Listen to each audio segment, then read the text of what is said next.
တင်တချို့တွေကဒီအလှပပြင်ရတာကိုနည်းနည်းရှက်တလို့ကြောက်တလို့ပေါ့နော်ဒါရှိုးများတယ်ပေါ့နော်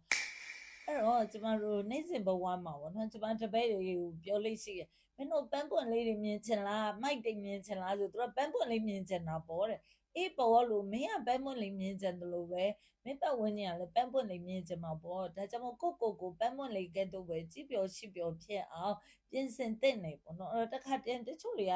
ဒီအလှပပြင်ရတာကိုနည်းနည်းရှက်တလို့ကြောက်တလို့ပေါ့နော်ဒါရှိုးများတယ်ပေါ့နော်အမှန်တော့လို့မဟုတ်ပါဘူးကိုယ့်ရဲ့ဝတ်စားစိမ်မှုနေထိုင်မှုတွေကကိုနဲ့တွေ့မဲ့လူပေါ်မှာဘယ်လောက်ထိတန်မိုးထားတယ်ဆိုတာဖော်ပြနေခြင်းပဲဖြစ်ပါတယ်ဒါကြောင့်မလို့အဝတ်စားရွေးချယ်ခြင်းအယောင်ရွေးချယ်ခြင်းအဝတ်စားပုံစံတွင်မြင်လက္ခဏာရွေးချယ်ခြင်းပေါ့အဲ့တော့ကိုလုတ်တဲ့အရာရာကိုဘလူလူလဲဆိုတာဖော်ပြနေခြင်းပဲဖြစ်ပါတယ်ဥပမာကျမတို့အသက်အရွယ်နဲ့မလိုက်ဖက်တဲ့ဟာတွေဝတ်ဆင်မယ်ဆိုအော် तू ကကလက်တက်တက်နေပေါ့နော်မလို့အပ်ပဲနဲ့ရွှေငွေလက်ဝတ်ရင်နိုင်ပြပြဝတ်ထားမယ်ဆိုလဲ तू က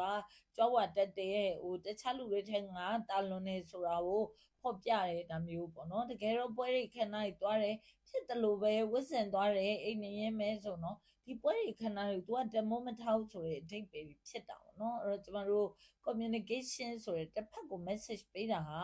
ခေါင်းအစခြေဆုံးသပင်ပုံစံအစ